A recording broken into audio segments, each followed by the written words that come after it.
4.6. Oxidation states and redox reactions. Assign oxidation states to elements within compounds and polyatomic ions. Identify redox reactions using oxidation states. You will be also able to define and apply the term oxidizing agent and reducing agent. Okay, oxidation reduction, also known as redox. That is a term used to define reactions that involve the transfer of electrons. Okay, oxidation states, also known as oxidation numbers, are used to keep track of the electron transfer in redox reactions. Okay, now what you need to be able to do whenever you're looking at any molecule or element is you need to be able to assign an oxidation state. Okay, so there are a total of 5 rules that you can follow, and you'll be in good shape.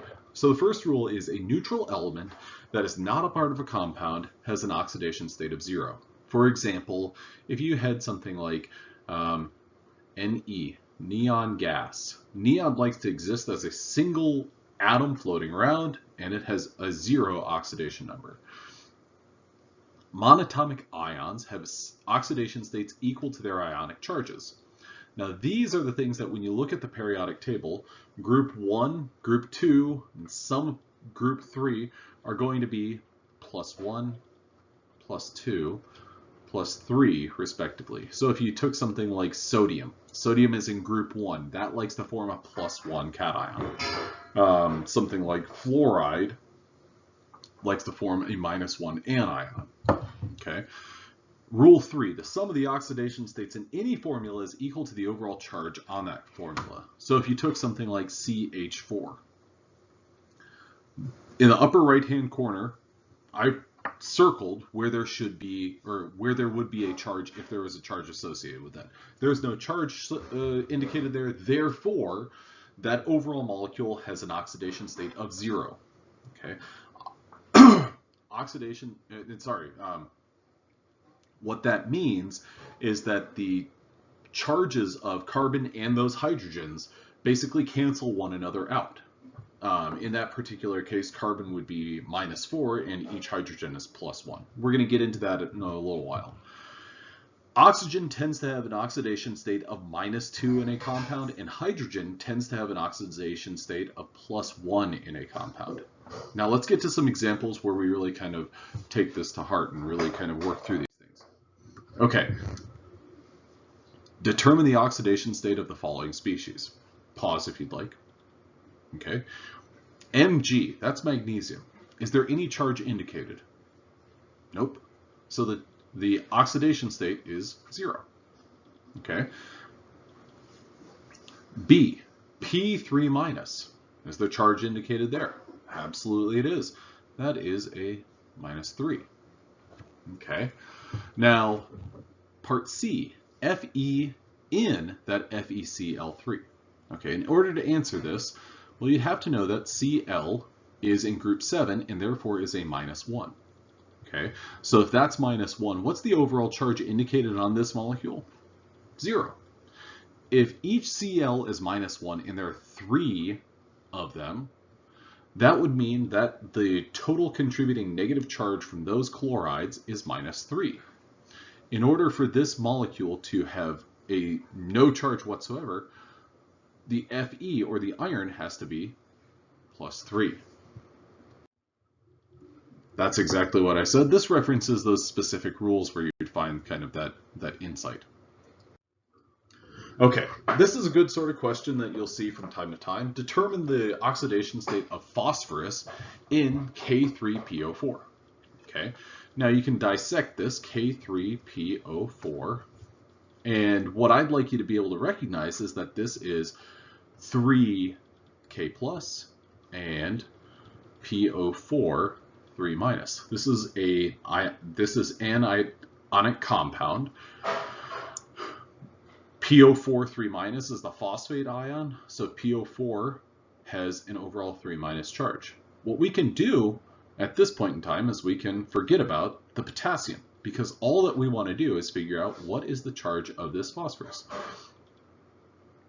Now, if this PO4 has a 3- charge, how did we get there? Well, there was a rule, I believe it was rule number 4, that said oxygen is generally going to be a -2 charge. So we can use that information to say, well, we've got 4 oxygens with a -2 charge each. That would be a grand total charge of -8. Okay, so if that's -8, how did we get to -3? Well, think about it like this. The charges between phosphorus and oxygen are added up to come up with this right here. So think about it as x plus -8 equals -3. So if you were to want to do that, well, it's pretty clear that you'd come up with x is equal to +5. Therefore, phosphorus's charge is +5. All right, using oxidation states to identify redox reactions. Redox reactions involve the transfer of electrons. One reactant loses electrons while another gains electrons. I always know this as oil rig. Oxidation is loss of electrons, and reduction is gain of electrons. Now think, this is always, it throws me for a loop. Gaining an electron, that means gaining, so I'll say gain a negative charge. So let's say that X gains an electron. So we'd say E minus plus X yields X negative. So now it's an anion. Okay, that is an example of a reduction because X has gained an electron. Okay, now the opposite end, if you take X and you lose an electron, well, if X has no charge whatsoever, it's going to be now positive, and this is an example of oxidation. Oxidation occurs when the oxidation state of an element increases. Reduction occurs when the oxidation state decreases. All right, summary of your terminology. Increase in the oxidation state is oxidation, loss of electrons is oxidation. If something is oxidized, it is the reducing agent. If something is reduced, it is the oxidizing agent. You won't use those terms very often, but think about it as whatever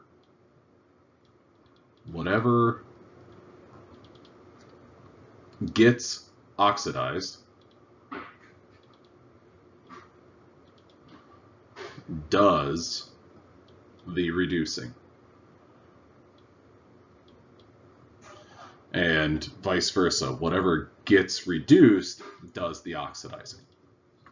Now we'll look at a couple of examples here. So this example is H2 plus O2 yields H2O.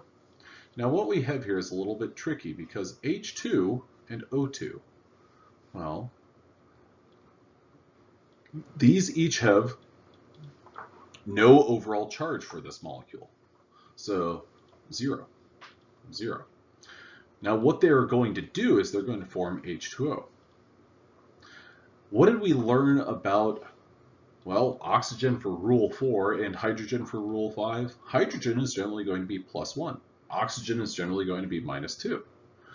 Okay, so we're kind of in step there because if we have 2 +1s, that would be +2, and that +2 plus -2, well, that's going to equal 0. Now, let's take this a step back though, because we want to know what gets oxidized. So what loses electrons and what gets reduced? What gains electrons? Okay, so hydrogen here has no charge whatsoever, and hydrogen goes on to become +1. Okay, so let's think about that. If hydrogen has no charge and it goes on to be H+, what had to happen? Well, to do that, you had to lose 1 electron. Okay, So this right here, this step right here is oxidation. Now, at the other end of the spectrum, well, we've got oxygen. We can look at that and say, well, oxygen has gone from having no charge to now having a -2 charge. So O plus E yields, well, I'm going to say 2E, yields O2 minus. So this would be an example of reduction. And you might look at that and say, what do you mean gaining an electron, losing an electron? Well, think about it like this. Every single element in every single atom has protons and electrons. And generally, the number of protons and electrons are kept in balance and kind of in sync with one another, so they cancel one another out. So if we take something like lithium, I always like to use lithium as an example. Lithium has 1, 2, 3 protons. Lithium has 1, 2, 3 electrons. So this, what I've drawn right here, has no charge whatsoever. But then whenever I erase that, lithium has lost an electron. So now what's the charge? Well, this and this cancel out, this and this cancel out. Therefore, lithium has lost an electron and is now positively charged. Now, when I say that these have these overall charges of 0 and now have different charges, well, that's kind of what I'm alluding to. Okay, so we're going to do one. So when we look at this problem right here, let's go ahead and tackle the beast right out of the box. What type of reaction is this? This is a combustion reaction. We've got a hydrocarbon plus O2 yields CO2 and H2O. Great. Okay, now when you're looking at this and you're asking yourself, well, what's being oxidized and what's being reduced? One thing that you can say is when one thing is being oxidized, something else is most definitely being reduced. So the thing that stands out to me immediately is this oxygen. This oxygen, this O2, it's going to have a 0 charge whatsoever. Now when that 0 charge goes here, or when it goes here, what do we have that oxygen doing? It's going from a 0 charge to now all of a sudden a -2 charge, because the oxygen generally is going to have a -2 charge. And so would that be an example of oxygen being oxidized or reduced? Well, if we're going from no charge to now negatively charged, that would be gaining 2 electrons. So oxygen is reduced. Oxygen has gained electrons. Okay. Now, despite the fact that that oxygen went 2 different places, we don't really care about that. We could have used either the CO2 or the H2O to figure that out, and we'd end up in the same place. Okay, so that's our instance of oxidation. Now the next item is, let's talk about, well, we've got hydrogen and carbon to work with. Let's look at first this guy right here, CO2. What do we know that CO2 has to be? Well, that CO2 has a 0 charge right here because it's indicating nothing is charged. It's no charge. Now, those oxygens are -2. So each oxygen is -2, so we've got a -4 charge. Okay. Now that carbon is going to be a +4 charge to negate or cancel out that oxygen. Okay, so that's a +4. Now let's look at our other carbon. Do we know anything about that carbon? Not really, but do we know anything about hydrogen? Yes, we do. We know that hydrogen is generally going to be +1. So if that's +1, and there are 18 of them, we could say that's 18 times +1. Therefore, it's a +18. Okay. Now, this C8H18 has 0 charge, has a no charge whatsoever. So we can look at this carbon and say, okay, well, that carbon has to have a charge to cancel that out. Okay, so what cancels out positive 18, negative 18? Okay, and I can look at that. Well, I could stop right there and say, well, this carbon is going to go from a negative charge to a positive charge. Now, the magnitude of it doesn't really matter. What I know is that it's going from negatively charged to now positively charged, and that's enough. Now, what is that charge, though? Let's go ahead and figure it out. 18 divided by 8, because we want that charge to be evenly distributed. 18 divided by 8, my calculator tells me that it's 2 1/4. Now, the fact that it's a whole number is a little bit weird, but we're not going to worry about that because we basically don't need to worry about that. That's effectively what the charge is. The key is that it's going from a negative number to a positive number. Therefore, carbon is oxidized. All right, this is a longer video than I wanted it to be, but I kind of wanted to put it all into one thing.